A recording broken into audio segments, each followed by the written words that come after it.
Hola, ¿qué tal? Muy buenos días. Bienvenidas, bienvenidos a nuestra segunda sesión sobre Parlamento Abierto. Vamos a continuar donde nos quedamos el día de ayer. Hoy sí voy a estar muy atenta a la conexión para que no vuelva a haber problema como el día de ayer. Entonces voy a empezar a compartir la pantalla. Nos faltan muchos temas que ver. Bueno. Recuerden que en cualquier momento pueden participar, hacer alguna pregunta, aportación, comentario. Bueno, entonces, para recordar, recapitular lo que decíamos ayer, ¿qué es entonces el Parlamento Abierto? Vamos a retomar la definición que estuvimos analizando ayer. Es un mecanismo de interacción, básicamente, entre sociedad y representantes. Si bien el concepto tiene que ver, ¿no?, con la apertura de los órganos de representación en esta línea de gobierno abierto, justicia abierta, parlamento abierto, lo central es que existe interacción entre sociedades representantes y es una relación básicamente en la que la asamblea representativa se caracteriza por la apertura de sus procedimientos internos a la participación de la sociedad. Es una apertura para que la gente participe, la transparencia y justificación de sus decisiones. La disposición, pero vean, también es una cuestión ética, una cuestión de actitud. También implica la disposición al escrutinio y fiscalización de las actividades relacionadas con todas sus responsabilidades. Podemos tener como servidores públicos una ética abierta o una ética cerrada. Entonces, la idea es que también las y los legisladores, como una ética sólida, tengan esta predisposición, esta actitud de abrir, de justificar, de transparentar, de escuchar a la sociedad.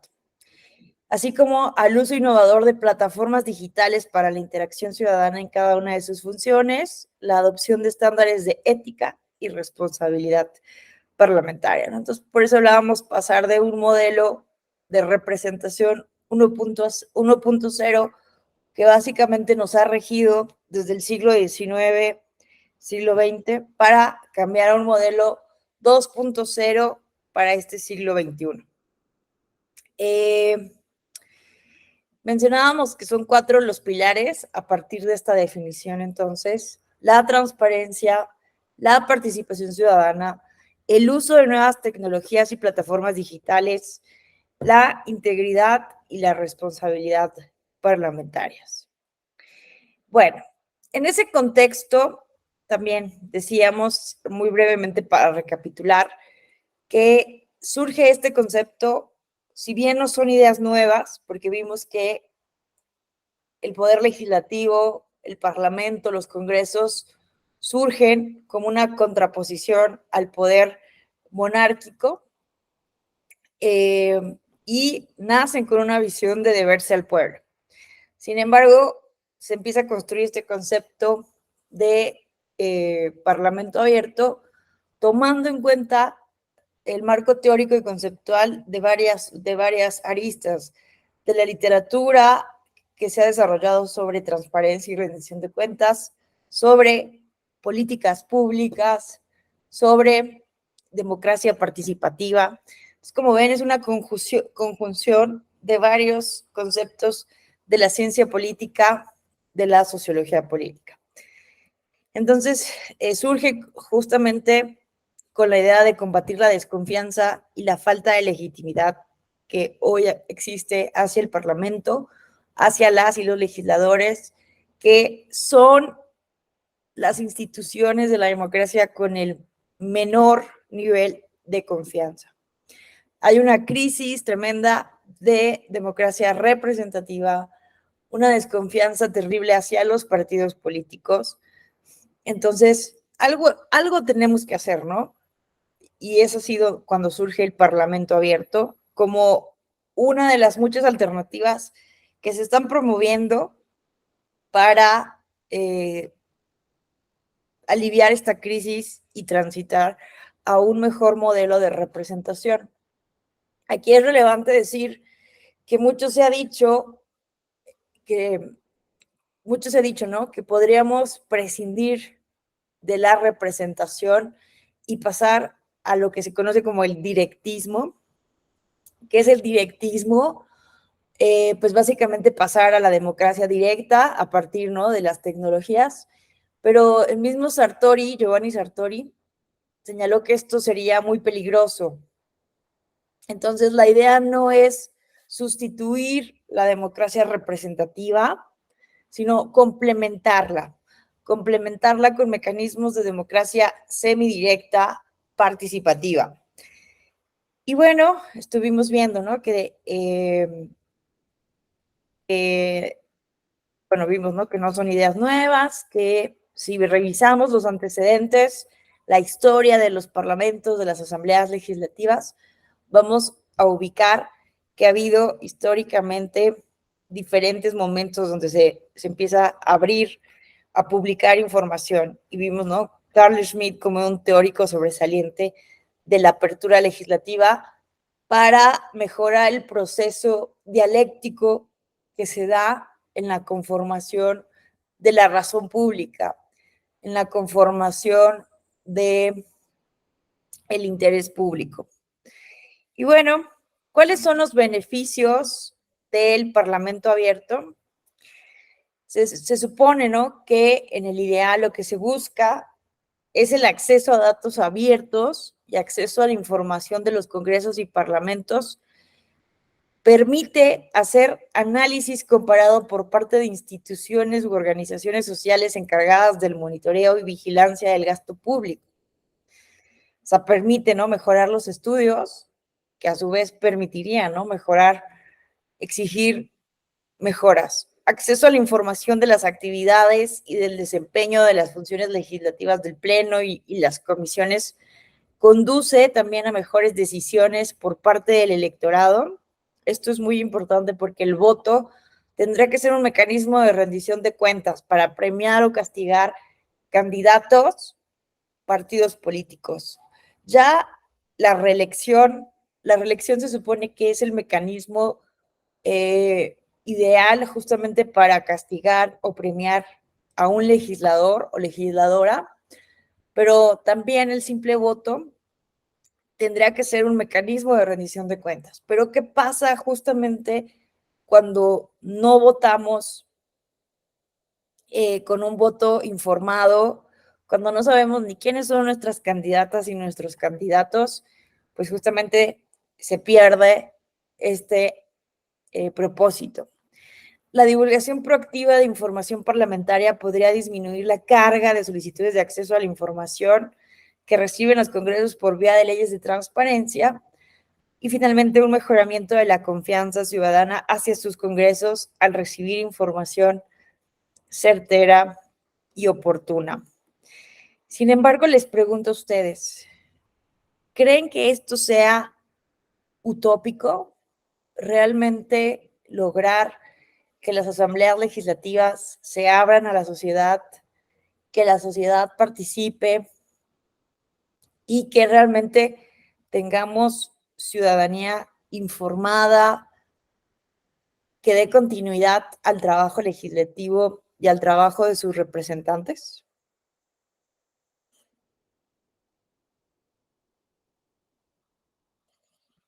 ¿Cómo ven ustedes? ¿Creen que esto sea utópico?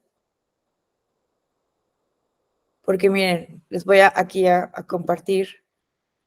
Esta es una clase que tengo después. ¿Por qué les pregunto esto? Miren, retomando uno de los ejes del Parlamento abierto, es muy importante la predisposición, la ética de apertura y de transparencia. Sin embargo, resulta muy interesante ver que Luna Isa Pla justamente hizo un estudio sobre las percepciones de los legisladores del Congreso de la Unión, pero también de congresos locales. Y aquí les comparto uno de los testimonios de este estudio. Miren, yo pongo una foto con mi padre tomándome un tequila y tengo 1500 likes. Pongo una foto en donde estoy votando la ley de transparencias y anticorrupción y tengo 150 y como 200 comentarios, bola de rateros, corruptos, etcétera. Entonces, ¿qué es lo que estamos observando? Que los legisladores, a partir de este estudio, consideran que es contraproducente ser transparentes. Y es que miren, es muy interesante esto porque en todos los temas de la democracia vamos a encontrar paradojas. Aquí tenemos una de ellas. Ante esta desconfianza, ante esta falta de legitimidad que hay hacia la labor legislativa, que yo considero que tiene que ver con este prejuicio histórico en contra de la política también, ¿no? Como seguramente nos lo diría Hannah Arendt. Pero lo que estamos viendo es que no les conviene en términos pragmáticos ser transparentes, ¿no? Por un lado, porque, bueno, eso es lo que piensan, ¿no? Piensan que justamente no les conviene ser transparentes porque puede ir en contra de una estrategia para reelegirse o que justamente en lugar de generar buena percepción, genera lo contrario. Entonces muchas veces prefieren pasar desapercibidos, no generar ruido y así mantenerse como en un bajo perfil, digámoslo, que no afecte su imagen pública. Entonces, eso por un lado. Y por otro lado, también es cierto que nunca vamos a lograr probablemente un involucramiento total de la ciudadanía en los asuntos legislativos. Y bueno, eso también se explica muy fácilmente desde la teoría de la cultura política. Incluso Gabriel Almont y Verba, cuando publican en 1965 el estudio sobre la cultura cívica, ellos nos dicen que una cultura política democrática, en contraposición a una cultura política parroquial o una cultura política súbdita, que por cierto es muy interesante ver que en ese estudio que hacen Almont y Verba, los 5 países que toman a consideración son México, Italia, Alemania, Inglaterra y Estados Unidos, ¿no? Se supone que toman 2 países con mayor tradición democrática, 2 países de la segunda ola democrática, que apenas están democratizándose y que vienen de fascismos, ¿no? Tanto Italia como Alemania, de regímenes autoritarios, y México, ¿no? Como un país que todavía pues, no transitaba la democracia en ese momento, que teníamos todavía un sistema de partido hegemónico. ¿Y qué es lo que encuentran, no? Que México tiene una cultura política súbdita. No, encuentran que México es parroquial. ¿Qué significa esto de parroquial? Que, bueno, la cultura política es un conjunto justamente de... La cultura política es todo ese conjunto de percepciones, símbolos, imágenes, sentimientos, disposiciones que tienen las personas de un país hacia su sistema político. Todo es la cultura política. Piensen ustedes qué es lo que piensan, por ejemplo, de el Estado mexicano, el presidente de la República, el sistema de partidos, toda esa predisposición que tienen, esa carga de valores, esos afectos o desafectos, es la cultura política. Para tener una cultura política, bueno, la cultura política parroquial consiste en que el ciudadano tiene, bueno, lo que descubrieron Almont y Verba es que los ciudadanos tenemos 3 orientaciones hacia nuestro sistema político. Una orientación evaluativa, una orientación afectiva y conocimiento, ¿no?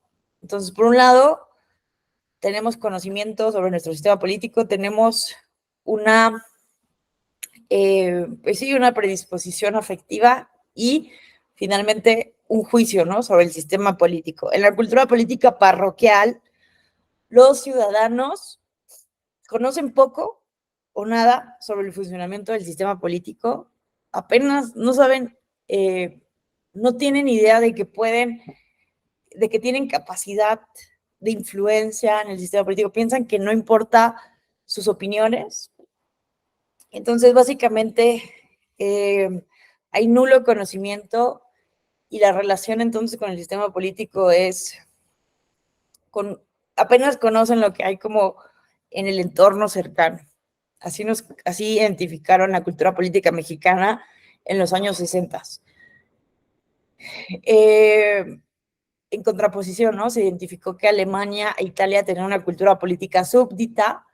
La cultura política súbdita es cuando, si tienes más conocimiento de cómo funciona tu sistema político, ubicas que hay tal vez una autoridad central y diferentes autoridades desconcentradas, pero consideras que no tienes que tienes más bien nula posibilidad de hacer cambios. Y por el contrario, la cultura política participativa, es una cultura política participativa, es aquella justamente en donde tienes un alto conocimiento de cómo funciona tu sistema político, estás muy informado, lees los periódicos, sabes que existe una división de poderes, presidente, ¿no? Sabes quién es tu presidente, conoces cómo funciona el proceso legislativo, que hay un gobierno local, estás informado de cómo funciona el sistema, lo comprendes y además sabes que si participas, que tienes posibilidad de hacer un cambio, que tienes posibilidad de influir de alguna manera en el sistema político. Esa es una cultura política participativa. Entonces, lo que dicen Gabriel Almond y Verba es que justamente en una cultura política cívica, que es de lo que hablamos todo el tiempo, ¿no? De civismo, cultura democrática, no necesariamente necesitamos, o sea, en Estados Unidos y en Inglaterra no significa que todas las personas tienen una cultura política participativa. Es una conjunción, la cultura política democrática, la cultura política cívica, es una conjunción de las diferentes culturas, cultura participativa, cultura súbdita y cultura parroquial, pero con una predominancia de la cultura política participativa. Predomina eso en la sociedad, pero lo cierto es que, incluso dicen esto, ¿no? Almond y Verba, sería indeseable para un sistema democrático que toda la sociedad tuviera una cultura política participativa. Sería incluso indeseable, porque no hay manera, ¿no?, de justamente de cubrir todas las necesidades sociales si todos los ciudadanos nos encargamos de los asuntos públicos. Entonces, por un lado, vemos que podría ser un poco utópico, ¿no?, pretender que los ciudadanos sepamos quiénes son nuestros legisladores, sepamos qué iniciativas, como que estemos en una completa vigilancia de los asuntos públicos. Entonces, porque ni siquiera eso sería deseable ni factible. Lo que entonces, pero sí tenemos que promover mayor cultura participativa para lograr una cultura cívica o una cultura democrática a nivel sistema político, de acuerdo, ¿no?, con la cultura con la teoría clásica de la cultura democrática, de la cultura política democrática. Entonces, por un lado, vemos eso, ¿no? Y además, bueno, creo que el tema aquí es encontrar el punto medio, como lo decía Aristóteles, ¿no? El punto de equilibrio. Es imposible, vean ustedes, ¿no? No se pide, ¿no? Es que vean, también el Parlamento abierto surge de transitar de una cultura de la confianza, esto nos dice Isa Luna Pla, a una cultura de la vigilancia, de pasar de confiar ciegamente en los legisladores y legisladoras, que es como lo que pregonaba el liberalismo como filosofía política. No importa que tú te dediques a tu vida privada, el ámbito privado es más importante que el público, de acuerdo con la teoría, o alguna de las corrientes más ortodoxas del liberalismo político, porque al final del día lo importante es que haya representantes populares, ¿no? Que esos representantes se van a ocupar. Pero debe de existir una relación de confianza entre los representantes y la ciudadanía. Pero entonces se cambió esa relación de confianza por una relación de vigilancia. Yo tampoco estoy tan segura de eso, pero eso es lo que nos dicen los teóricos.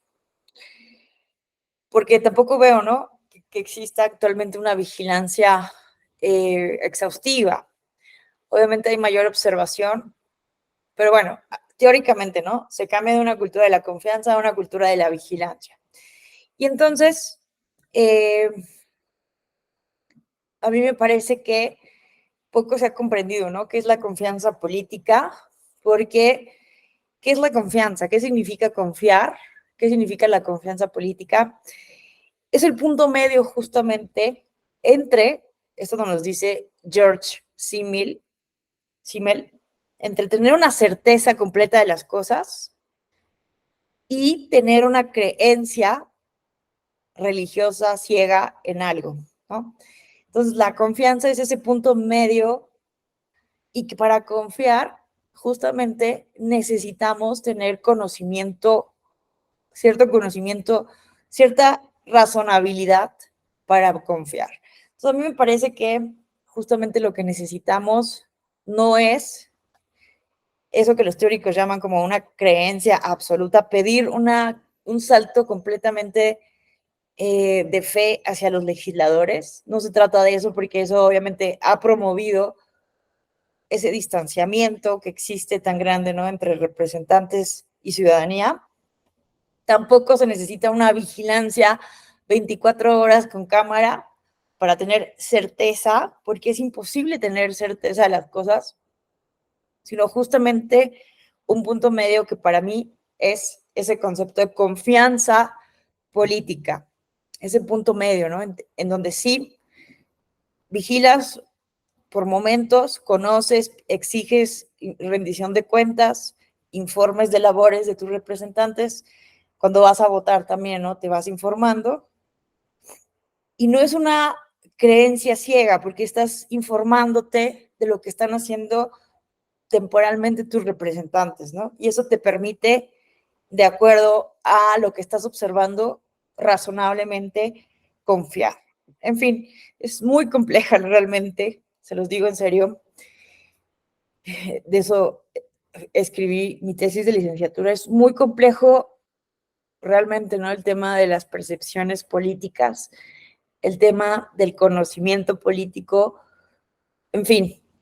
Entonces, pero vean, ¿cuáles son los incentivos que sí se pueden construir ante esta paradoja, ante esta problemática, en donde los legisladores no consideran positivo ser transparentes porque les puede perjudicar? Pues bueno, incentivos importantes es que existan leyes de transparencia y organismos garantes que justamente obliguen a los legisladores a proporcionar la información que la ciudadanía les pide, que eso ya está evidentemente regulado en México, pero que vemos, por ejemplo, hoy un problemón que tenemos, ¿no?, con el INAI, que está paralizado y que parece ser que no se quieren atender las solicitudes de acceso a la información por algunas oficinas públicas, simplemente pensando porque el INAI no está completo. Pero en teoría, ¿no?, tener leyes de transparencia y organismos garantes genera un incentivo, ¿no?, a que justamente los legisladores vayan modificando poco a poco su cultura de transparencia y también a ser transparentes. Que existan grupos de oposición al interior de los congresos, eso es sumamente relevante porque de este estudio de percepciones de los legisladores, pues se compartieron muchas malas prácticas evidentemente, que existen al interior de la Cámara de Diputados, del Senado, de los congresos estatales, en donde básicamente funciona el Parlamento de una manera muy oligárquica, así como los partidos políticos y la ley de hierro de oligarquía de Robert Michels. Quien habla de organización habla de oligarquía, pues esta lógica se replica en el Congreso, en los órganos legislativos. Al final del día, los líderes parlamentarios, los presidentes de las mesas directivas, quienes integran, ¿no?, la Junta de Coordinación Política de la Cámara de Diputados, es decir, hay una distinción de diputados líderes y diputados de a pie, ¿no? Justamente ves los testimonios de los diputados que consideran, ¿no?, que justamente hay diputados élite y diputados que son considerados como soldados raso. Hay legisladores que se la pasan viajando por el mundo y hay legisladores que nunca salen del país. Es decir, que todos los beneficios, las prebendas, las prerrogativas se van justamente distribuyendo de acuerdo también a la disciplina partidista. Hay muchos incentivos muy perversos al interior de las legislaturas que van fomentando prácticas, malas prácticas e incluso prácticas ilegales, ¿no? Entonces, que existan grupos de oposición al interior de las asambleas, y no solamente de un partido en contra de un partido, sino que existen subunidades dentro de los partidos políticos o de los mismos grupos parlamentarios que se oponen valientemente a la disciplina partidista. Eso es muy importante justamente porque es un incentivo negativo para justamente evitar que los legisladores hagan estas malas prácticas, porque hay alguien que está exigiendo cuentas desde el interior del Parlamento. Entonces es muy importante que exista pluralidad política, oposición, porque la disciplina partidista evidentemente es importante en algunos momentos para acuerpar las decisiones políticas, ¿no? Es muy curioso cómo funciona sociológicamente un partido político, pero también la disciplina partidista funciona de manera muy perversa y genera muchas patologías indeseables en un órgano legislativo. También es relevante, ¿no?, cuando se filtra la información y que nos enteramos de casos de corrupción y existe presión social. La verdad es que fue una cosa muy importante a partir de la presión social, mediática, de académicos, académicas, que se pronunciaron en contra, por ejemplo, también de diputadas y diputados, que se pronunciaron, y de senadores, ¿no?, de personas legislativas, que se pronunciaron en contra de la reforma constitucional que justamente buscaba limitar las atribuciones del Tribunal Electoral en materia de acciones afirmativas y asuntos internos de los partidos políticos. Fue algo realmente muy ejemplificativo, ¿no?, de que la presión social puede inhibir justamente este tipo de albazos legislativos que muchas veces se pretenden hacer. En fin. Entonces, bueno, vamos ahora sí a ver, bueno, antes de irnos a las buenas prácticas internacionales, vamos a ver el Parlamento abierto en México, que evidentemente, ¿no?, como les decía, la idea del Parlamento abierto es transitar de un modelo de transparencia a un modelo de Parlamento abierto. Básicamente, ¿no?, empezamos en los años 2000 con el tema a incorporar leyes en materia de transparencia. Empezamos, a pesar de que desde 1976 nos incorpora justamente en la Constitución el acceso a la información, aunque en 2007 sobre todo se hace este afinamiento al artículo 6º constitucional para reconocer con toda claridad el derecho de acceso a la información de la ciudadanía. pero es hasta esta época, ¿no? Que empezamos a trabajar el tema de la transparencia, el acceso a la información, la protección de datos personales. Y en 2014, entre 2014 y 2016 tenemos todas estas reformas que buscaron estandarizar el acceso a la información pública. Se cambia el IFAI al INAI, de ser un órgano federal, un órgano nacional, ¿cierto? Que, pues, un poco como la lógica del INE, aunque con muchas diferencias, evidentemente, pero también, ¿no? Se publica una ley general de acceso a la información pública, una ley general de transparencia que justamente da parámetros generales para estandarizar en todo el país el acceso a la información. Y bueno, vienen todas estas obligaciones de transparencia, se van también estableciendo estándares, formatos únicos y la Plataforma Nacional de Transparencia justamente para homologar esto en el país. Pero el tema de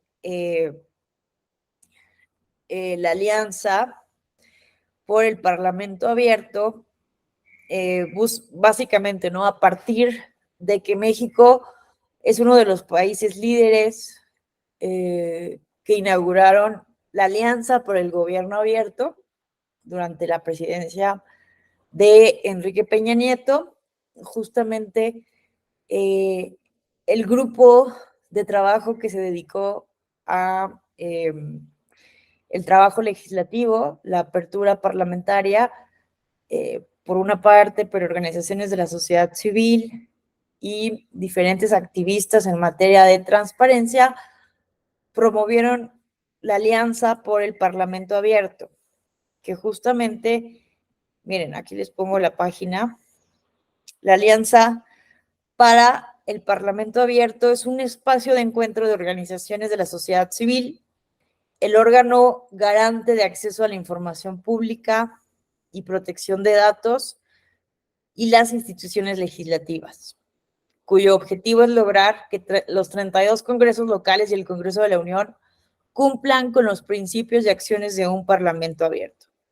Entonces, básicamente esto se firmó en 2014 y bueno, lo relevante de esto es que se creó una metodología a partir de esta alianza para el Parlamento abierto, se crea una metodología a partir de 10 principios y de cada principio se desarrollan variables para evaluar, pero vean, estándares mínimos de un parlamento abierto. O sea que estas variables y esta evaluación que funciona de manera, ¿cómo decirlo? Dicotómica, es decir, sí o no, así se califican las variables, no hay como una graduación del 1 al 5 o del 1 al 10, sino que sí o no se cumple con las diferentes variables. Esto permite justamente, se me fue la idea, se hace justamente esta evaluación, ya me acordé qué les iba a decir. Esta evaluación no busca evaluar el Parlamento, es decir, el diseño de las variables no está para señalar como un parlamento abierto ideal, ¿no? En términos de qué sería lo mejor que podríamos esperar de un parlamento abierto, sino características mínimas, ¿no? Lograr lo mínimo que se esperaría de un Congreso local, del Congreso de la Unión, para ser considerado como parlamento abierto. Entonces, a mí me gusta muchísimo este trabajo que se ha hecho. Lo malo es que, bueno, se han hecho estos diagnósticos. El primer diagnóstico se hizo en 2014 y se publicó en 2015, y el segundo en 2017 y se publicó en 2018. Y que permite justamente ver la evolución, el avance o el retroceso del Congreso de la Unión y los congresos estatales en estos indicadores. Me gustó mucho, justo lo malo es que no han hecho un diagnóstico en estos años, ¿no? Desde de 2018 para acá, no encontré un estudio, no se ha hecho un estudio justamente para identificar qué ha pasado con esta legislatura tan también problemática que se inaugura, ¿no? Con una mayoría de Morena muy importante en 2018, cambian un poco, ¿no? La relación de fuerzas en 2021, pero que sigue con esta mayoría de un partido, del partido político en el gobierno, y cómo sería muy interesante ver, ¿no? La evaluación, un diagnóstico de la legislatura actual. Pero bueno, yo les invito a consultar esta página. Vamos a ver el diagnóstico, justamente el último diagnóstico que se hizo. Miren, podemos decir que este es el mapa del Parlamento abierto en el país. Como se puede notar, simplemente a simple vista sobresalen los colores naranjas y amarillos. Y si vemos aquí, eso significa, ¿no?, que la evaluación sobre todo está entre un nivel insatisfactorio de un cumplimiento de las variables y principios del gobierno abierto de un 41% a 60%, y muy insatisfactorio con un nivel de cumplimiento del 21 al 60%. Vemos entidades del país que salen del promedio general, como Chihuahua, que logra un nivel de cumplimiento del 60.8%. Recordemos que el 100% es llegar a los estándares mínimos, ¿no? No significa que Chihuahua sea el paraíso del gobierno abierto, sino que cumple con un 60.8% de estándares mínimos, porque lo que se observa en este diagnóstico es que en la mayor parte de las legislaturas se siguen cumpliendo incluso con las obligaciones legales, ¿no? Con las obligaciones de la Ley General de Transparencia y Acceso a la Información. Entonces, bueno, los estados más avanzados con el mayor nivel de cumplimiento entonces son Chihuahua y Guanajuato, ¿no? Pero vemos que los más insatisfactorios son Baja California Sur, Baja California, Durango, Zacatecas, San Luis Potosí, Nayarit, Colima, Michoacán. Bueno, Jalisco tiene mayor nivel de cumplimiento, Querétaro, Estado de México, Ciudad de México tiene un 47.4%, en fin, vean qué gran trabajo. Pero miren, esto me encantó, la verdad es que está muy bien hecho este trabajo, me encantó, porque miren, aquí podemos ver el nivel de cumplimiento por cada uno de los principios. ¿Cuáles son los principios que se evalúan? La metodología comprende de 10 principios. 1, derecho a la información.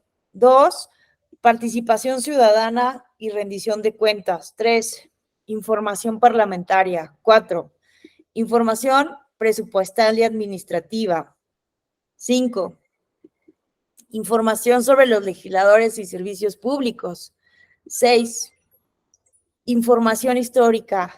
7, vean esto, este es en donde hay el menor grado de cumplimiento de estándares mínimos. Datos abiertos y software libre. Accesibilidad y difusión. Vean, conflictos de interés y legislan a favor del gobierno abierto, ¿no?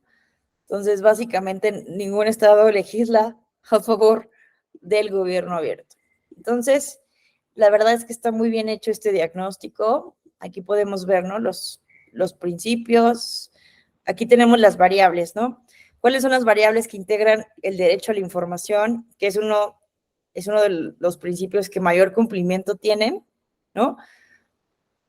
Vean, aquí podemos ver, ¿no? Estas son las diferentes variables.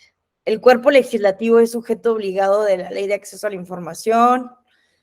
Cuenta el cuerpo legislativo con procedimientos para que los ciudadanos hagan solicitudes de información. Cuenta el cuerpo legislativo con mecanismos para que los ciudadanos hagan solicitudes de información.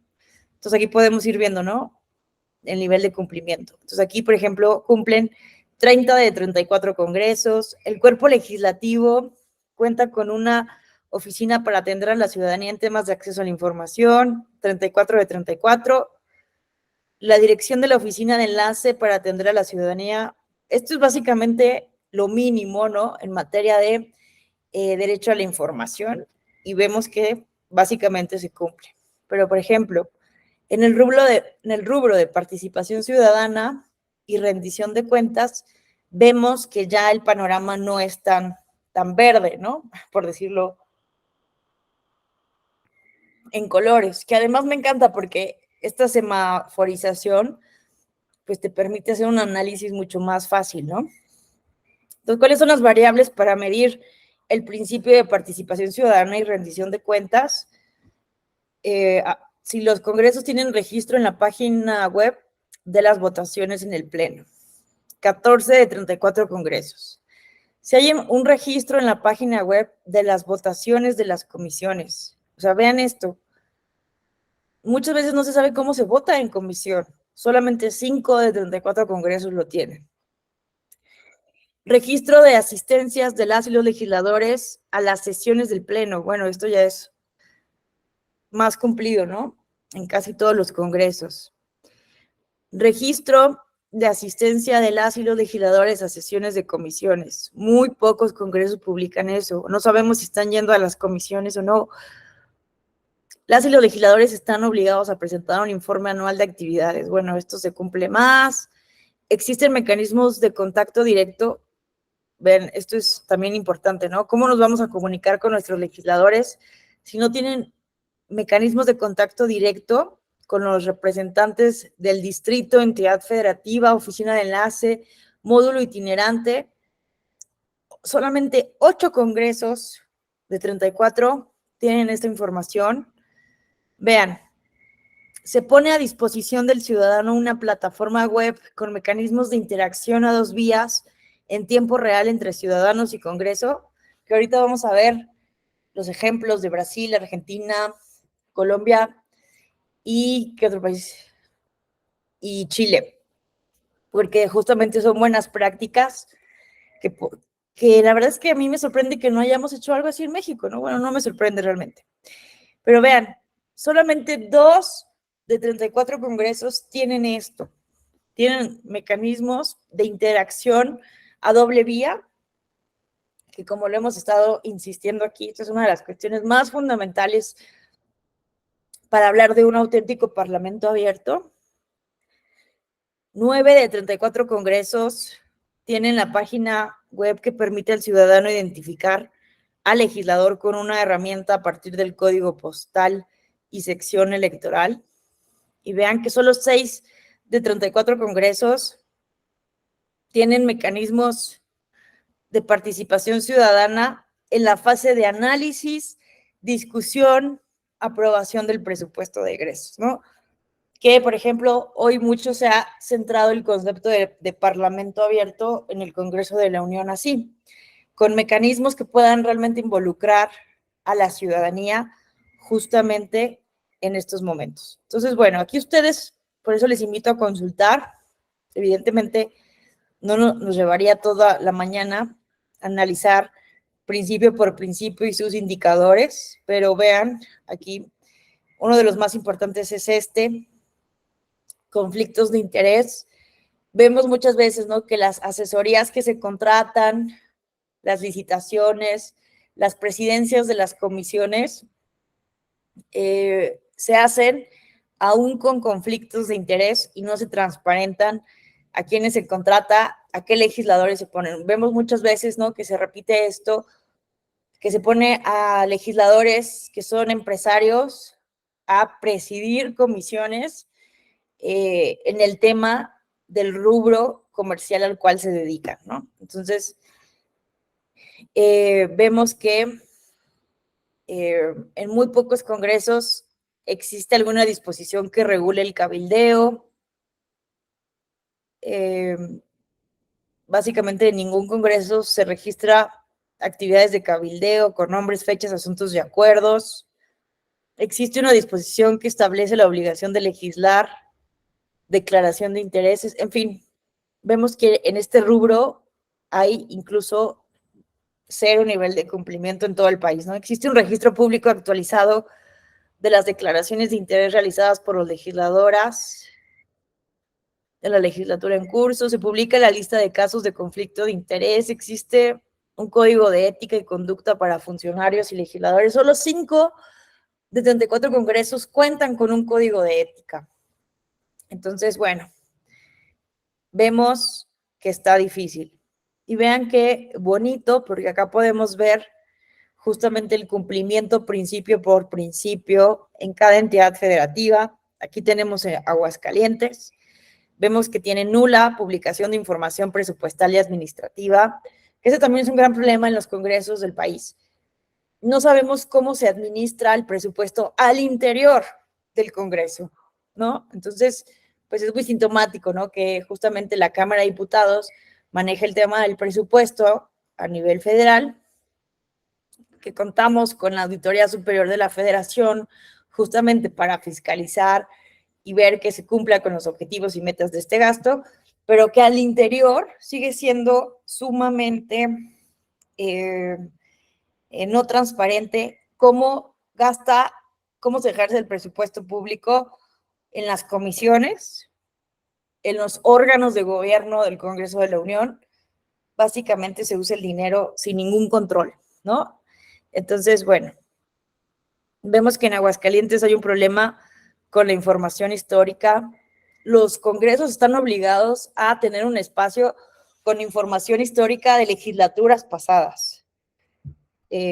Obviamente, el rubro más pobre es el de datos abiertos y software libre.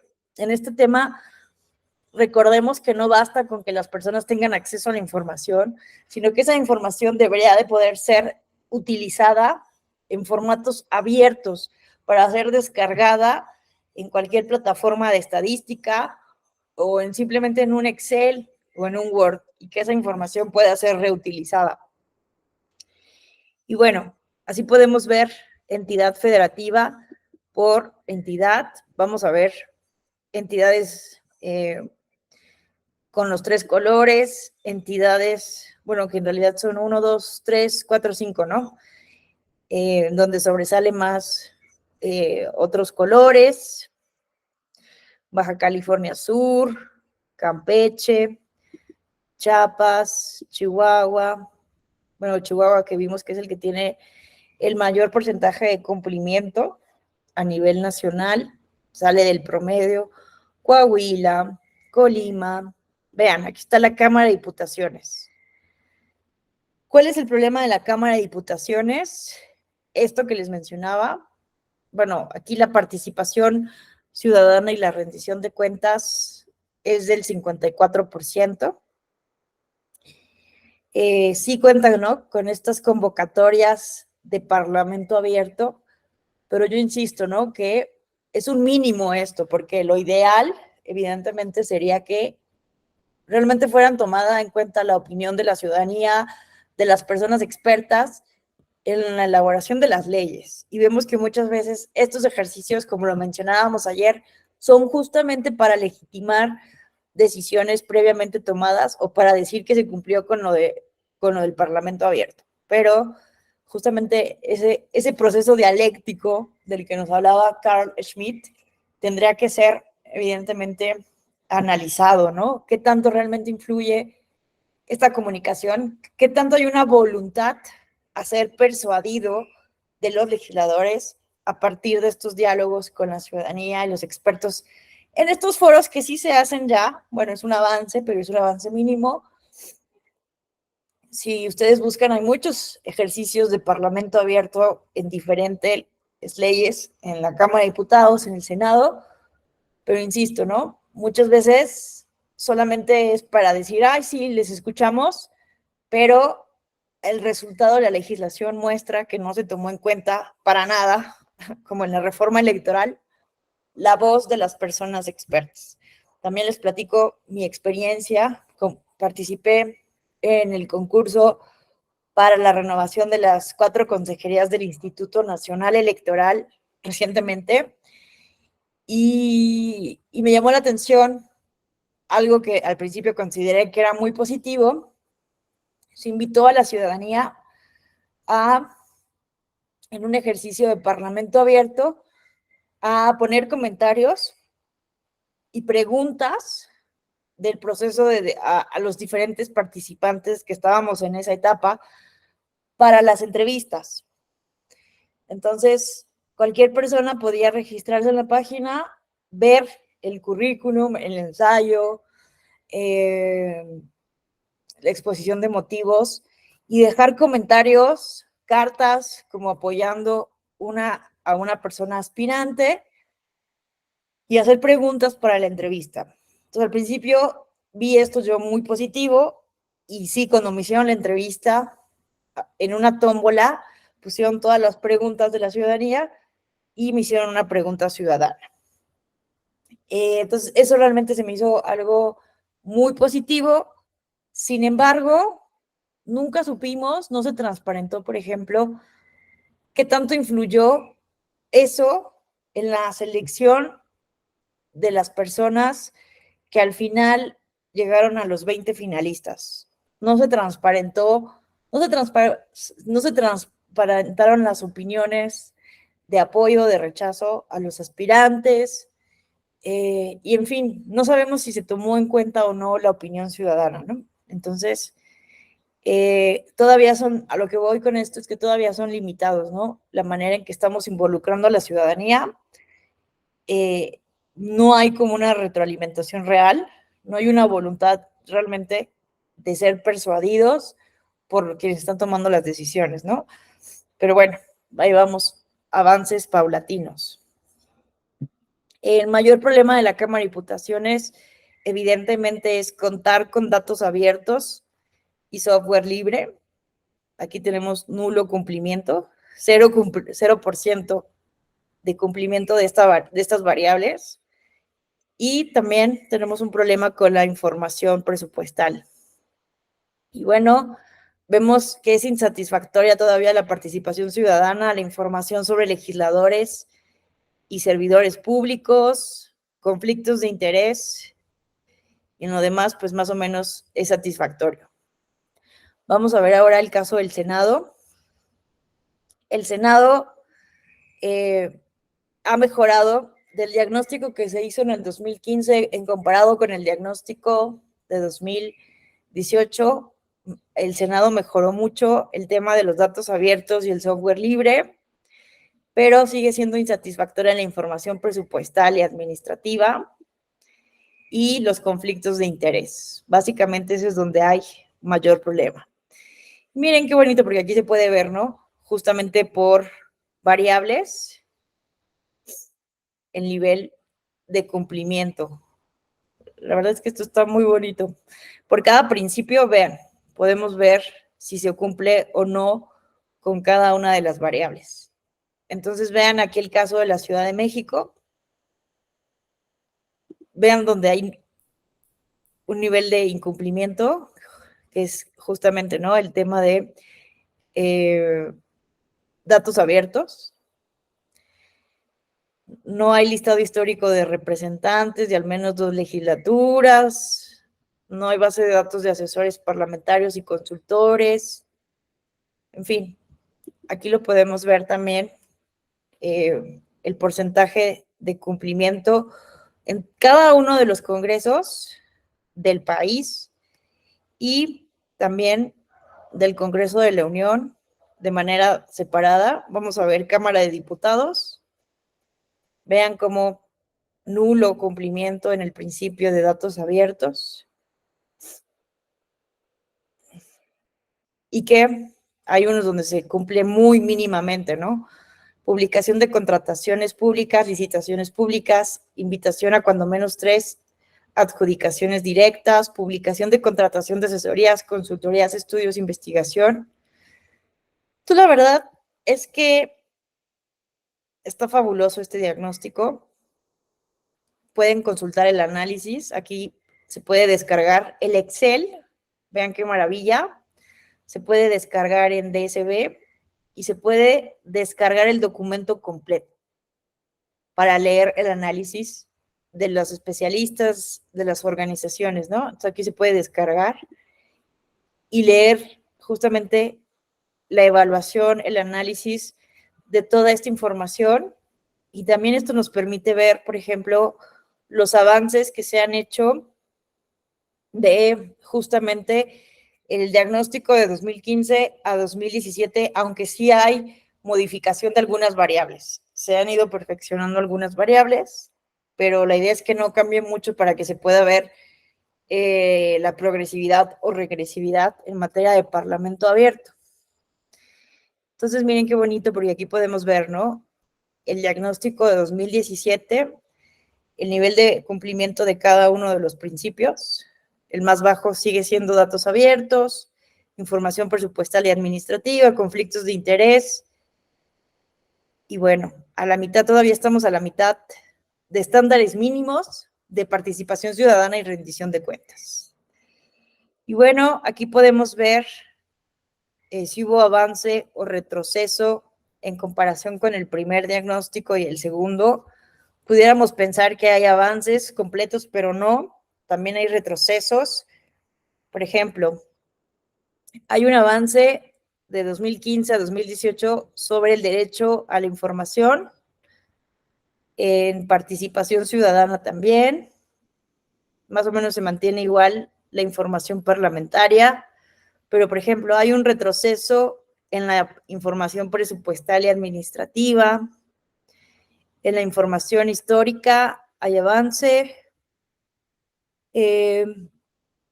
Hay un avance en datos abiertos y software libre, pero solo en el Senado, porque en la Cámara de Diputados no. Hay retroceso en accesibilidad y difusión de la información. En fin, vean cómo no todo son avances, y entonces de aquí viene la importancia, ¿no? De evaluar permanentemente. Entonces, insisto, ¿no? ¿Por qué no hay un diagnóstico? Voy a investigar más a fondo. ¿Por qué no hay un diagnóstico de 2021? Debería de haber un diagnóstico, ¿no? De 2021, 2019, 2020, para evaluar las últimas 2 legislaturas que hemos tenido. En fin, pues les invito justamente, ¿no? A que revisen este diagnóstico. La verdad es que a mí me gusta mucho. Que insisto, son estándares mínimos, pero creo que la metodología está muy bien hecha y que además están abiertos, ¿no? A propuestas de perfeccionamiento. Y aquí podemos ver por entidad federativa, pues las estadísticas básicas, ¿no? También por los partidos políticos, información parlamentaria básica. ¿Cómo ven? ¿Hay hasta aquí algún comentario, opinión, pregunta que alguien quisiera hacer? Les voy a poner aquí en el chat, les voy a compartir la página para que ustedes pues vayan viendo la información. Ojalá pronto se haga un diagnóstico, sería muy bueno ver, ¿no? Los avances, los retrocesos de la actual legislatura y de la pasada. ¿Qué tal? Muy buenos días, Rubén Martínez, te escuchamos. Sí, buenos días, doctora, buenos días a todos, compañeros, compañeras. Pues es un pequeño comentario y una pregunta. Digamos, yo creo que el mecanismo del Parlamento abierto es un mecanismo como de la democracia deliberativa, ¿no? Ahí lo pudiéramos ubicar, por esto que nos comenta que es un mecanismo de interacción entre la sociedad, ¿no? Y en este caso, el legislativo, digamos, ¿no? Y pues debe ser, en efecto, debe haber una comunicación en doble vía, debe haber diálogo, digamos, ¿no? Pero por lo que veo, digamos, este mecanismo de parlamento abierto, pues para que se considere así, no solamente debe haber diálogo, sino debe haber participación, debe haber transparencia, debe haber integridad, responsabilidad, debe considerarse las tecnologías, ¿no? Como lo que nos comentaba ayer, estos 4 ejes del gobierno abierto, digamos, ¿no?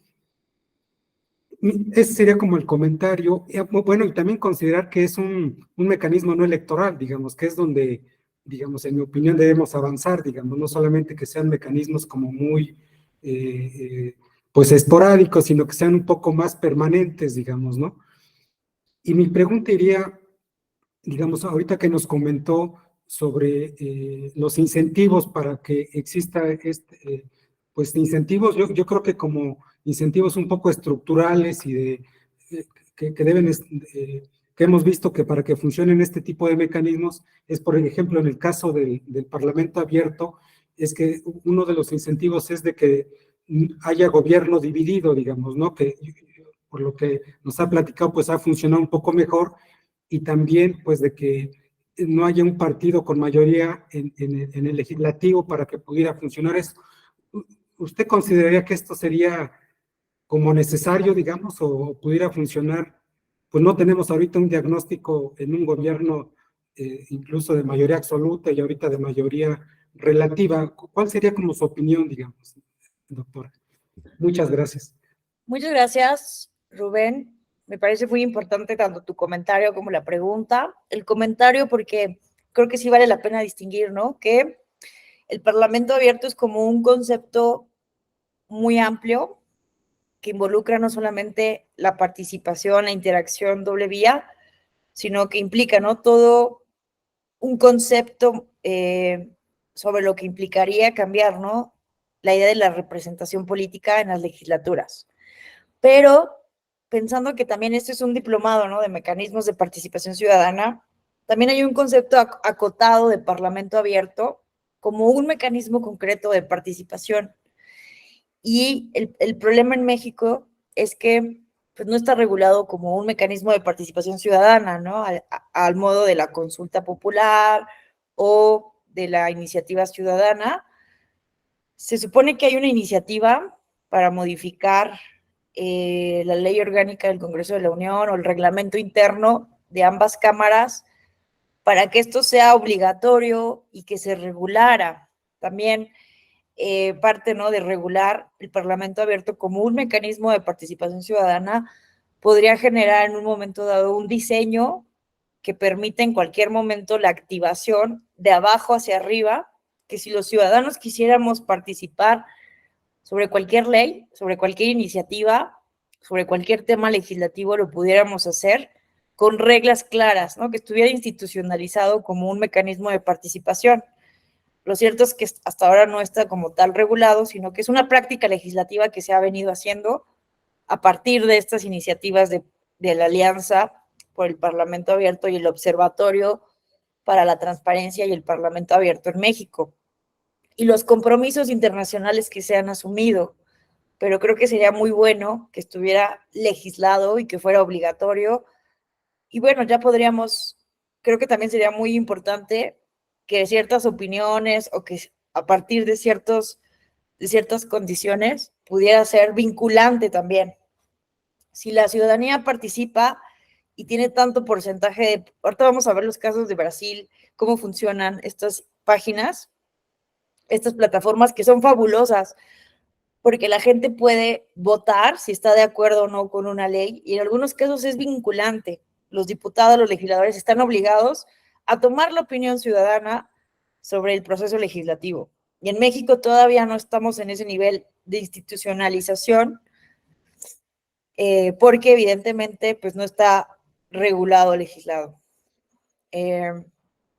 Ahora se hacen como a partir, ¿no?, de acuerdos legislativos, de convocatorias muy específicas, el llamado al Parlamento abierto, pero tendría justamente que haber, ¿no?, una modificación a la ley orgánica del Congreso de la Unión o establecerlo en una ley de participación.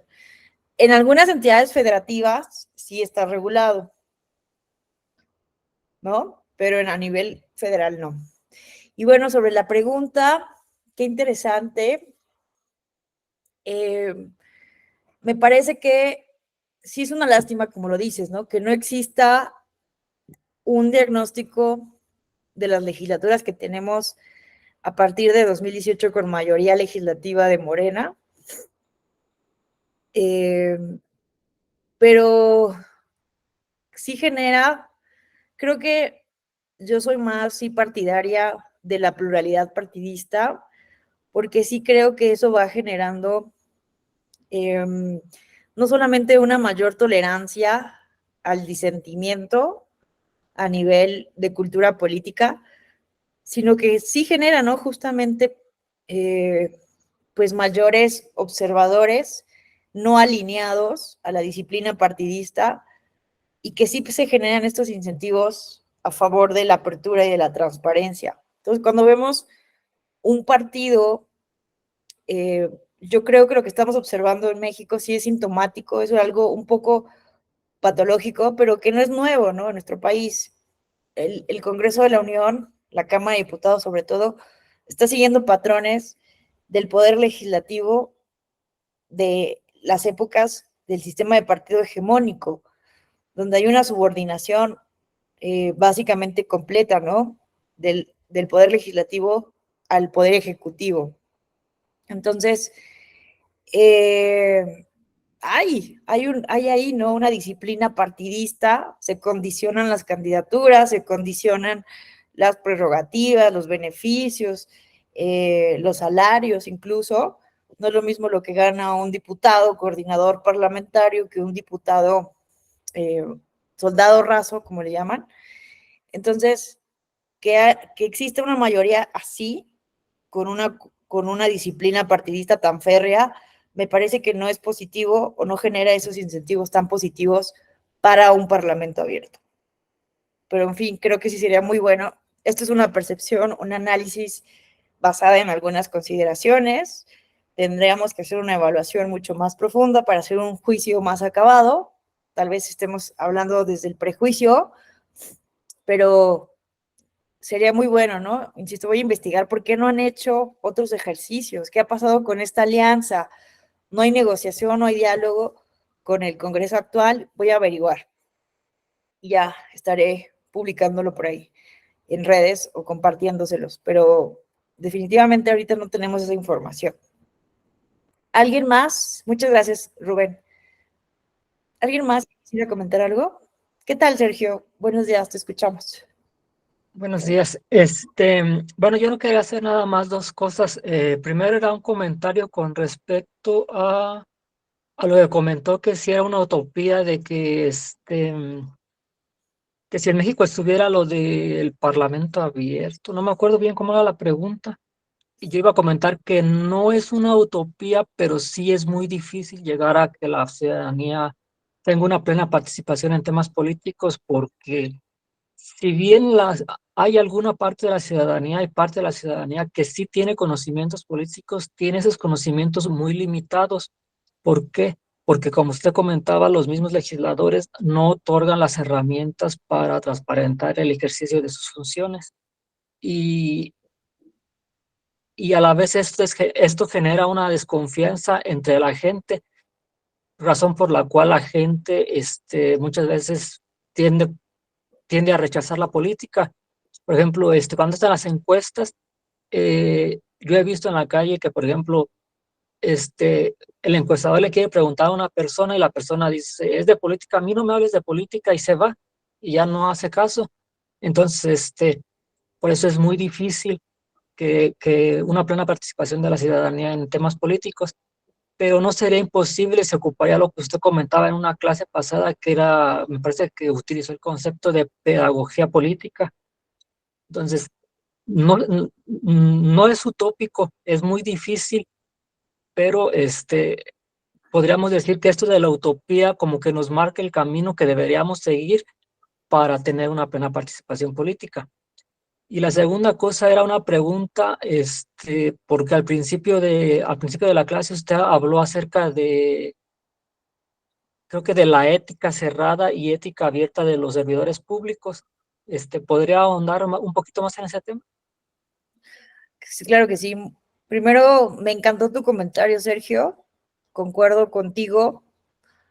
Creo que justamente la utopía nos sirve para eso, ¿no? Para ir avanzando, para vislumbrar justamente desde la filosofía política cuál es el camino, el horizonte al que quisiéramos llegar. Y les recomiendo aquí una lectura muy buena de Luis Villoro. Luis Villoro fue un filósofo político mexicano y él tiene un texto que publicó hace muchos años en Letras Libres sobre la diferencia entre filosofía política, ideología política y ciencia política. Y justamente siempre va a parecer muy distante, ¿no? La ruta que hay desde la realidad. La ciencia política nos ayuda a identificar la realidad, la cuestión empírica, en dónde estamos, si todavía estamos perdidos en el mar Atlántico, en el mar del autoritarismo, o pensemos en otra metáfora, y nos falta mucho camino para llegar a la isla de la democracia, al puerto, a la democracia. Y esta lectura me encanta porque justamente Luis Villoro nos propone la teoría política como un puente entre la realidad y la utopía. ¿Y qué es la teoría política entonces? Es una conjunción entre ciencia política y filosofía política, ¿no? La teoría política conjuga no solamente el cómo estamos, que muchas veces eso ahí nos quedamos, ¿no? Hacemos un análisis de estamos así, así son los legisladores, así es la percepción, y nos quedamos en el plano empírico y nos volvemos muy pesimistas, ¿no? Pero justamente con teoría política podemos construir la ruta de cómo podríamos llegar justamente a esa utopía, ¿no? Entonces, conociendo evidentemente los límites de la naturaleza humana, conociendo, como decía Rousseau en el contrato social, ¿no? Conociendo al hombre tal cual es y cómo puede llegar a ser, cuál sería el mejor régimen de gobierno, cuál sería la solución a este dilema de vivir entre cadenas y ser libres. El contrato social para Rousseau era la solución óptima, ¿no? Para poder tener cierto orden, pero seguir siendo libres a la vez. En fin, bueno, es una reflexión interesante la que hizo Sergio y creo que con pedagogía pública, creo que tienes toda la razón.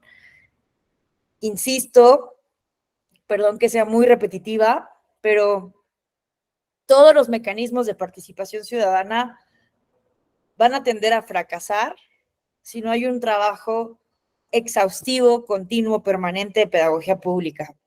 Hoy la ciudadanía no conoce que existe un gran catálogo de mecanismos de participación ciudadana, tanto, bueno, a nivel federal ya más o menos los conocimos, ¿no? A partir de la experiencia que tuvimos de consulta popular y revocación de mandato, y muchas personas lo vieron como un ejercicio completamente negativo.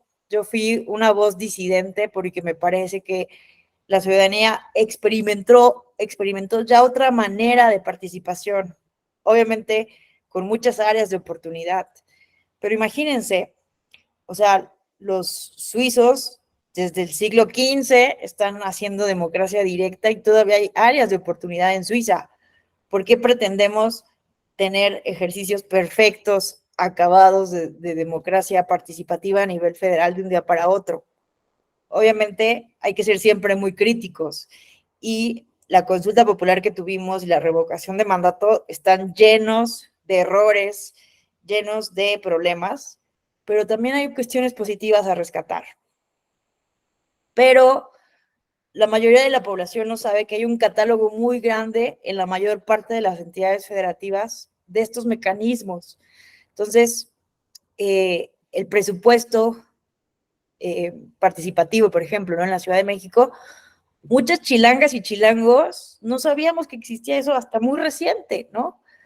Y ni vamos a participar año tras año. Ahorita ya está, por ejemplo, la posibilidad de votar en línea. Muchas personas no se registraron porque no se supo. Entonces, a pesar de los grandes esfuerzos que hace el Instituto Electoral de la Ciudad de México, lo cierto es que no ha podido, por ejemplo, lanzar spots en radio y televisión, sino que básicamente todo lo ha hecho por redes sociales, por internet, porque no hay presupuesto público. Entonces ahí también tenemos otro problema.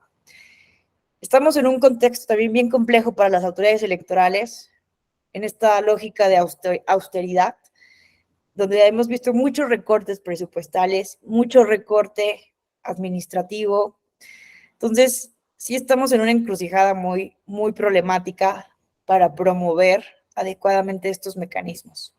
Pero hay que estar conscientes de que si no hay una adecuada pedagogía pública, van a fracasar estos mecanismos, por muy bien diseñados que estén y con muy buenas intenciones que se puedan promover por parte de las autoridades electorales.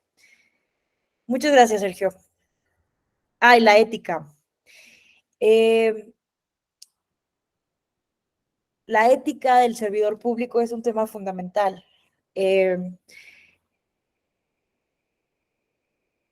Generalmente, ¿no? Podemos decir que no hay como una educación ética en el servicio público sólida, como que históricamente hemos pensado que la ética es una cuestión bien aburrida. Yo no sé si ustedes recuerdan sus clases, ¿no? De civismo, de educación cívica y ética. Yo sí recuerdo muy poquito y me parecía como de lo más aburrido, porque los profesores así lo abordaban, ¿no? También, porque se dejaba como el último tema, como una materia que era muy sencilla, como de relleno. Y creo que eso siempre lo hemos hecho así en México, ¿no? Como que dejamos la ética como un tema rezagado, de segundo orden, de segunda importancia. Y entonces la ética que tenemos en el servicio público es una ética que todavía tiende al secreto. ¿Cuáles son los rasgos de la cultura del servidor público, del burócrata tradicional? Pues es un promedio, o al menos una percepción o un prejuicio, ¿no? De que el burócrata, el servidor público, tiende a hacer el trabajo mínimo, ¿no? Es un prejuicio también, un arquetipo social, de que el servidor público atiende de mala gana, no tiene una proactividad para compartir la información. Entonces, en términos generales, hay en el imaginario colectivo, el arquetipo del servidor público, del legislador, es así, ¿no? Un legislador, el prejuicio que tenemos sobre los legisladores y la ética que está en el imaginario colectivo es así, un legislador que se duerme en las reuniones, que nada más va a echar pleitos, que sigue la disciplina partidista. Entonces tenemos que cambiar ese ADN del comportamiento de la cultura de los legisladores por un ADN de apertura, por una ética en donde ya no veamos al legislador como una persona floja, que nada más recibe una dieta pública, sino lo contrario, ¿no? Una persona que está haciendo su trabajo con disposición de servicio, que comparte la información y que sí hay legisladoras y legisladores así, pero que no los conocemos. Lo ideal es justamente promover que esa sea la ética de apertura, una ética proclive, ¿no? A tener una disposición al diálogo con la ciudadanía, una disposición a informar, una disposición a ser transparentes, ¿no? Un poco eso es la reflexión que está detrás de la ética cerrada y de la ética abierta. Bueno, vamos a continuar con la última parte de este módulo, que son justamente las buenas prácticas.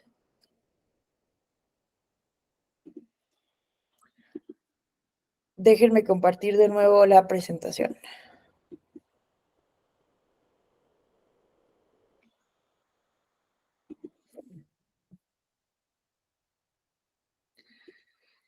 Entonces, miren qué maravilla. Miren qué maravilla. Vamos a empezar con Brasil. La verdad es que yo sí estoy fascinada con Brasil. Tuve oportunidad de observar las elecciones de 2022, primera y segunda vuelta en donde gana Lula. Les comparto que básicamente su justicia electoral está completamente digitalizada. Las impugnaciones, las denuncias, las quejas se presentan en línea, ya es una obligación. El papel quedó atrás en la mayor parte, ¿no? Al menos a nivel federal y en los tribunales regionales. A nivel local existe la figura del juez electoral, ahí todavía no se completa la digitalización, pero es una cosa maravillosa porque justamente permite, entre otras cosas, tener una estadística muy puntual de las impugnaciones electorales, por región, por día, por autoridad, por causa procesal. Y esto es reciente, no crean que es histórico, es muy reciente que se hizo este esfuerzo. Yo quedé impactada, la verdad, o sea, maravilloso es. Además del voto electrónico, que también se vota en papel muy mínimo, en 2, 3 casillas, 20 casillas, pero en todo el país, imagínense el país, la cuarta democracia más grande del mundo, un padrón electoral de 150 millones de ciudadanos, el mismo día de la elección tiene los resultados confiables y fidedignos de quién ganó la elección. Imagínense una elección tan cerrada, tan competitiva. Recordamos el caso aquí en México de 2006. Toda la problemática, todavía hoy tenemos ese fantasma del fraude que hubo en 2006. No se han podido desmentir los mitos de un fraude a nivel algorítmico. Y todo eso se evitó, la crisis constitucional en Brasil, en una elección igual de cerrada como la de México en 2006 entre Lula y Bolsonaro, con un sistema, bueno, entre otras razones, pero principalmente porque el voto electrónico permite tener la misma noche de la elección, no los resultados preliminares, no una estimación estadística de conteo rápido, sino el resultado final. La verdad es que es una cosa maravillosa, porque limita, reduce el dolo humano y reduce también el error humano, pero sobre todo te permite procesar sin tanto esfuerzo físico extenuante de los ciudadanos, te permite procesar los votos de 150 millones de personas. Es una cosa maravillosa y evidentemente Bolsonaro puso en duda, fue su estrategia de desinformación, de desprestigio de la autoridad electoral, pues poner duda, sembrar la duda sobre la confianza de la urna electrónica, pero Brasil hizo un maravilloso trabajo de pedagogía pública. Les invito, por ejemplo, a que sigan el TikTok del Tribunal Superior Electoral. Me encanta ese TikTok, ¿no? Es un ejemplo de que se puede comunicar bien sin caer en lo ridículo. O sea, sí hay cuestiones muy chistosas que pueden ser ridículas. También es cuestión de gustos, ¿no? Pero la verdad es que se puede informar bien de manera ingeniosa y tiene premios internacionales Brasil en la Red Mundial de Justicia Electoral justamente por combatir la desinformación de manera muy ingeniosa.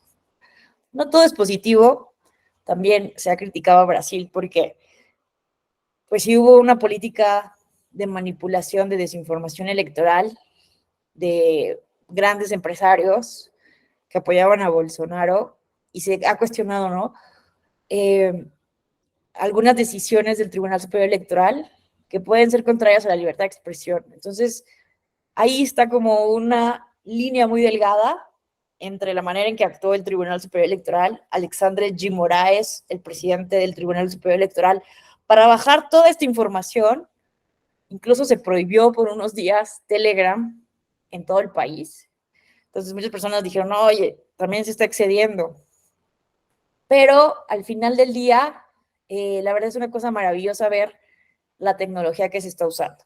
Ahora, en materia de parlamento abierto, hay un concepto en Brasil que se llama e-democracia, que comenzó desde 2009 como un proyecto piloto impulsado por la Cámara de Diputados y que planteaba la creación de comunidades legislativas virtuales.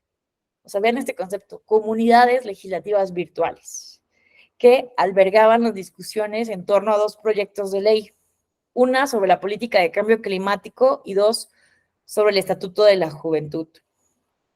Entonces, aquí les recomiendo este texto, les va a pasar el link de esta presentación, ahí viene el link de este texto de Kenvir Puente e Isa Luna Pla, donde hacen una evaluación de buenas prácticas de varios países de América Latina y algunos otros países de otros continentes.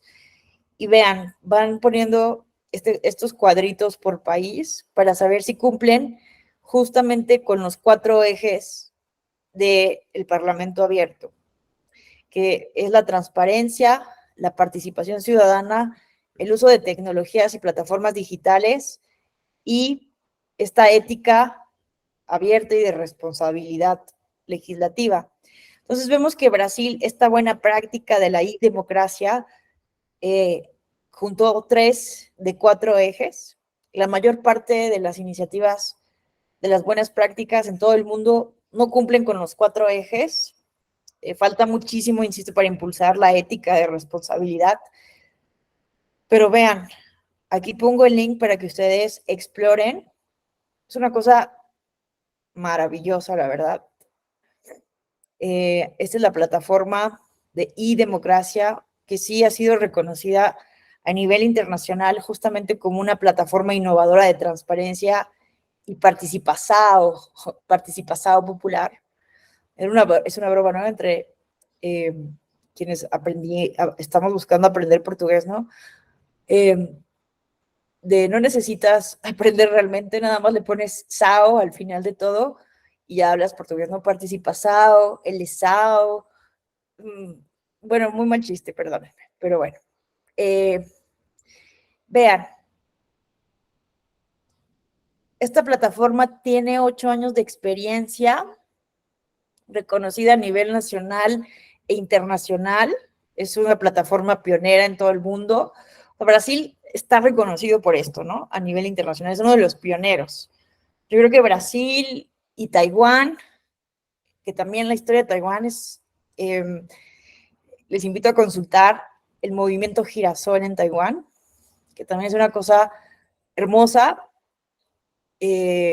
cómo los estudiantes en Brasil, a partir en 2014 de un acuerdo comercial que se iba a hacer entre China y Taiwán, pensando también en la compleja relación histórica que tiene China con Taiwán, que no se ha reconocido la independencia de Taiwán, no es reconocido hoy en el escenario internacional como un país independiente.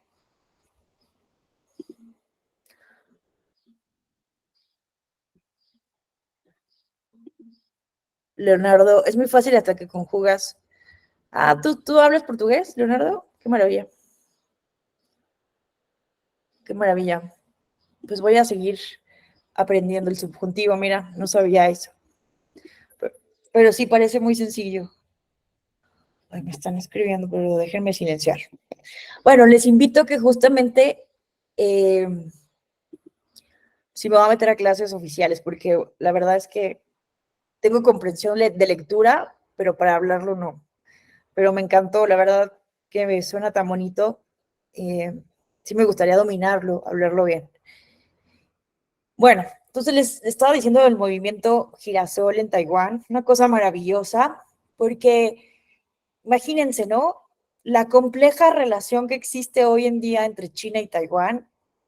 Taiwán, en el contexto de la guerra civil de China, con la victoria de Mao Zedong, el líder, no recuerdo el nombre del líder fundador de Taiwán, pues se va a la isla de Taiwán después de perder esta guerra con Mao Zedong y crea un nuevo gobierno, ¿no? Que a partir de ahí busca ser independiente y reconocido como un país independiente, pero China históricamente no lo ha reconocido y considera que Taiwán es parte de su territorio.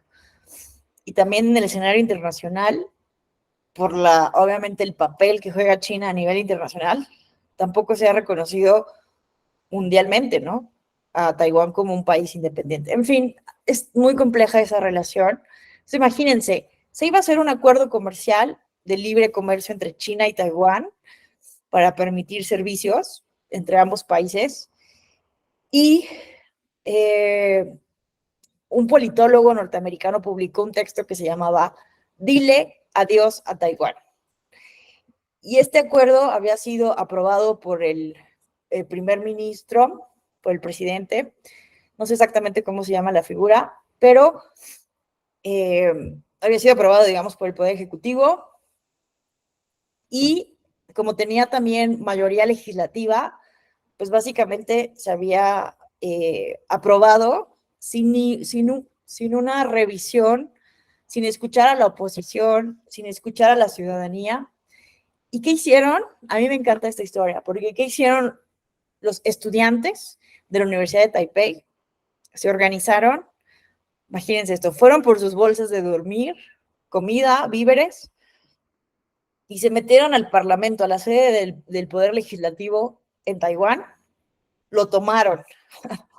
Imagínense, estudiantes, fueron como entre 200 y 300 estudiantes, aún con los embates de la policía, se metieron y acamparon ahí por 23 días, hasta que fueron escuchados.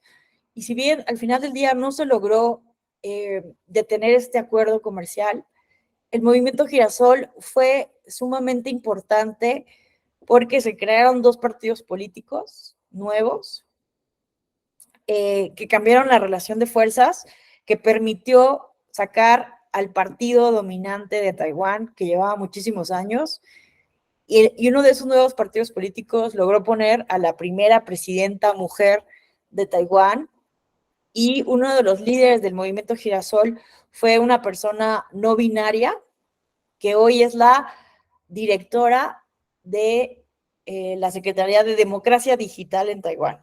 Entonces, hoy Taiwán tiene también, como Brasil, diferentes plataformas, entre ellas BeTaiwan y otra que no recuerdo su nombre, que justamente permite consultar a la población sobre temas legislativos muy específicos, cosas como desde la regulación de Uber hasta la legalización del matrimonio por personas del mismo sexo.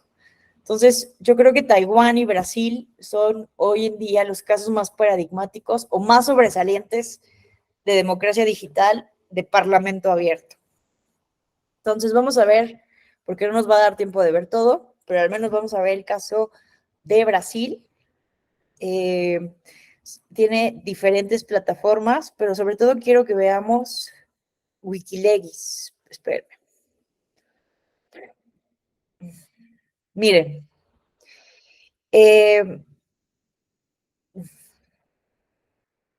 también hay un laboratorio hacker.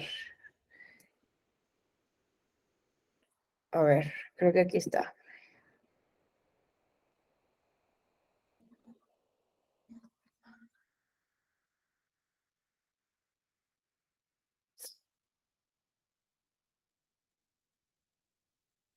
Bueno, ya también hay un portal modelo, ¿no?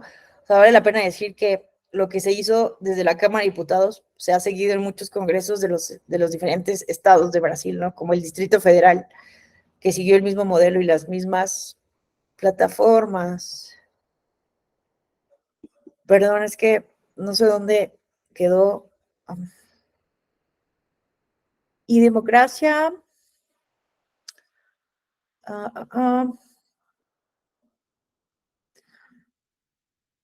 Ay, ¿dónde quedó? Es que no recuerdo cómo entrar a Wikileaks.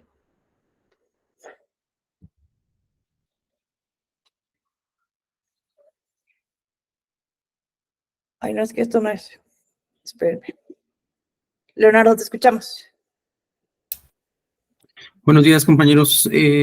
Doctora, yo tengo una duda con respecto más bien, interés en saber un poquito más sobre el tema de la democracia brasileña, porque aunque se instaló y existe allá en Brasil directamente el voto a partir de medios digitales, sería tal vez interesante que viéramos cómo se transitó a ese modelo, porque, por ejemplo, haciendo el comparativo en el caso de aquí de México, algo de las cosas que he leído es que uno de los grandes impedimentos o de las cosas que frenan, además de la disposición o la voluntad legislativa de ciertas autoridades electorales, es, retomando también el tema con el que abrimos la sesión de hoy de la cultura política, es la desconfianza en general, no solamente por parte de los actores políticos, sino del imaginario político de la sociedad o de la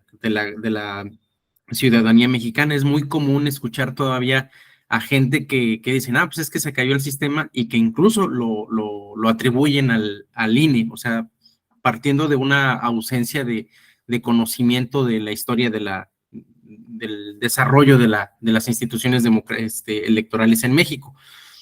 Otro de los aspectos importantes son también las condiciones sociológicas que existen. México y Brasil comparten una característica que pues, es básicamente pues, las grandes brechas sociales que existen. Y creo yo que la existencia de la urna electrónica o del voto electrónico, que son dos cosas diferentes, en un país en donde todavía existen grandes rezagos en materia de analfabetismo, nos abre un reto y sobre todo también una parte interesante para ver cómo es que otro país con características sociales muy similares a México transitaron a ese modelo de democracia, ¿no? Yo lo tomo como caso, yo vivo en Nuevo León, vivo en una ciudad pequeña al sur de Nuevo León, y uno pensaría que Nuevo León, siendo, digamos, uno de los grandes estados de mayor desarrollo industrial, pues no existiría tal grado de analfabetismo, pero no es así. Todavía existen comunidades en donde pues es asombroso ver la cantidad de gente que todavía no sabe leer y escribir, que se apoyan de generaciones más chicas de sus hijos, de sus nietos, para que les lean sus documentos legales. Entonces, el tratar de llevar a la práctica un mecanismo de democracia electrónica, pues tiene también esos retos, ¿no? Entonces sí sería interesante que nos compartiera en futuras sesiones desde cuándo comenzó y cómo ha ido evolucionando, cómo han ido enfrentando estos retos en el caso del modelo brasileño. Sí, qué buena pregunta. Me parece que es sumamente relevante plantearse eso, ¿no? Porque sí, coincido contigo, ese ha sido uno de los diagnósticos que tenemos de los expertos en voto electrónico. En el caso mexicano, han habido muchas resistencias, además de la histórica desconfianza, ¿no? Que desconfiamos, si desconfiamos, ¿no? Del voto de nuestros vecinos, del conteo del voto de nuestros vecinos.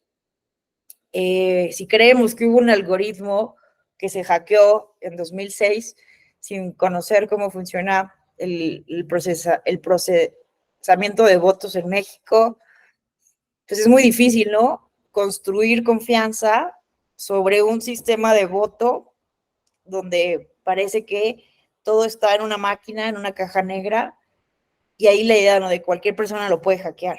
Entonces, no conozco muy bien, evidentemente sí tendría que hacer una investigación, leer más, preguntar más a los colegas, a los contactos que pudimos hacer y leer, ¿no? Leer la literatura que hay de cómo se hizo esta transición, porque mucho se dice, creo que uno de los pretextos o obstáculos que se ponen en México, además de esta desconfianza, es, por ejemplo, las brechas digitales. Se dice, no, es que en México hay una gran brecha digital, ¿y cómo le vamos a hacer?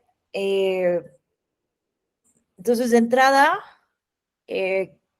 vale la pena justamente eso que dices, ¿no? Considerar que Brasil es un país con mucha más población todavía que México y que aún así pudieron con este reto. Pero sí hay que decir que lo hicieron de manera paulatina. Entonces creo que en México vamos por buen camino porque también lo estamos haciendo poco a poco de manera paulatina. Empezamos a nivel estatal en Coahuila, en Jalisco, en la Ciudad de México.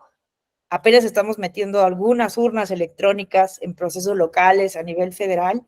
Creo que esa ruta es la adecuada, se debe hacer de manera paulatina. Así también lo hizo Brasil hasta que se hizo, me parece como en los 2000, ya a nivel nacional en todas las elecciones. Me parece que también hay que tener muy claro que el voto por urna electrónica no es lo mismo que el voto por internet y que justamente el hecho de que una urna electrónica no esté conectada, pues evidentemente reduce muchísimo las probabilidades de que una elección pueda ser hackeada a partir de este tipo de tecnología. Entonces, es muy interesante porque históricamente la población en Brasil ha confiado en sus urnas. No nació como en un ambiente de desconfianza, hasta donde yo tengo entendido, y que justamente la semilla de la desconfianza la metió Bolsonaro desde 2018 y 2021 justamente para desprestigiar a Lula en caso de que ganara. Pero, ¿qué otra cosa? También consideremos, ¿no?, que la brecha digital o la pobreza no tendría que ser un impedimento si se hacen bien las cosas, ¿no? Pensemos también en la India, que la India es la democracia más grande del mundo y que también utilizan urna electrónica y que pueden meter urnas electrónicas en los lugares más recónditos. Entonces, en Brasil, sí hay que decirlo, tienen diferentes momentos en que se puede evaluar. Justamente son muy transparentes y tienen varias etapas de certificación. Entonces se convoca a expertos, a los partidos, todo el tiempo cuando se inseminan las urnas, cuando es decir, tienen como varias etapas, ¿no? Cuando se inseminan, cuando se distribuyen, cuando acaba la elección, cualquier persona, sea una empresa auditora o un matemático, cualquier persona puede hacer una auditoría de los datos que arrojó el sistema computacional. Son cuestiones ya muy técnicas que realmente no manejo.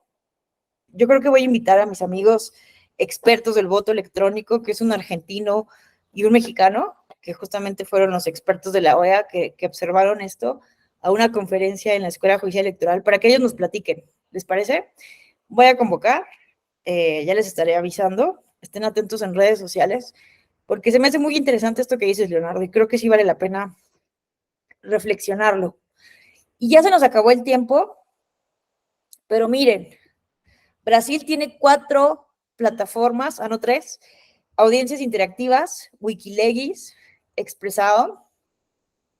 Les invito a que consulten esta página, pero sobre todo mi favorita es Wikileaks, porque los ciudadanos pueden editar textos normativos. Imagínense que se presenta una iniciativa legislativa, te registras, te conectas por Facebook o diferentes medios y puedes opinar párrafo por párrafo de la propuesta legislativa y votar.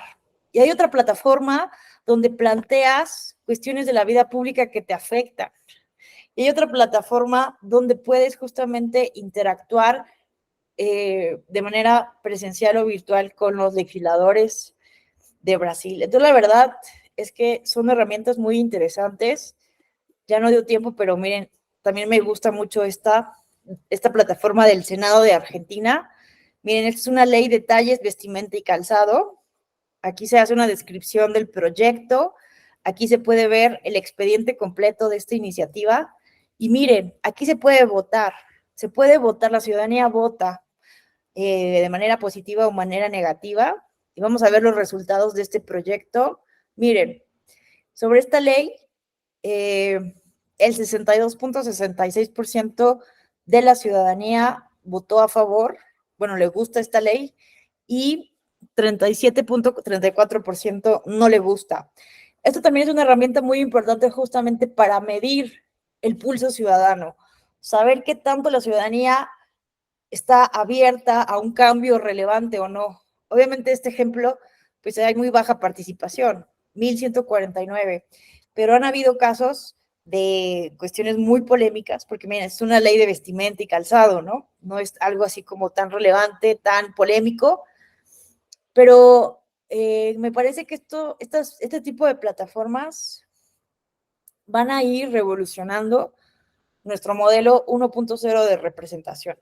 Entonces, les paso esta presentación porque me interesa mucho que revisen las buenas prácticas. Ya no nos da tiempo de ver el caso de Colombia, el caso de Chile, pero estos solo eran 4 ejemplos que yo les ponía de un gran catálogo que nos comparten Isa, Luna Pla y Cambridge Puente, que son investigadores de la UNAM, que hicieron este estudio de buenas prácticas.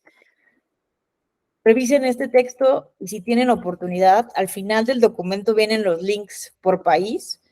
Exploren, porque realmente yo estoy sorprendida de que en México no hayamos hecho nada al respecto, ¿no? Pero bueno, aquí está la presentación. Al final de la presentación vienen las principales las principales ligas de información de los documentos que utilicé para hacer las reflexiones aquí vertidas en esta clase.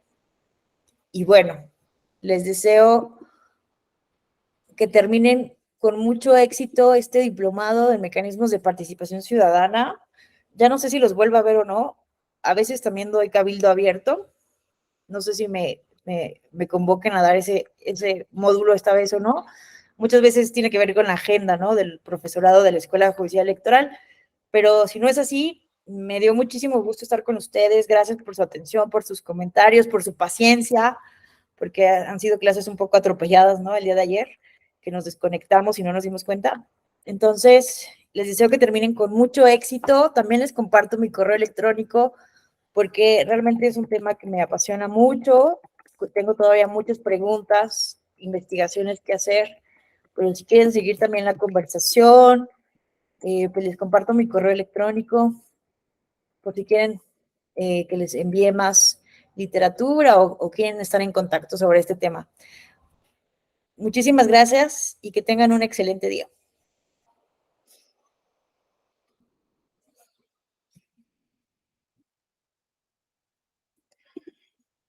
Espero que terminen con éxito este diplomado. Hasta la próxima.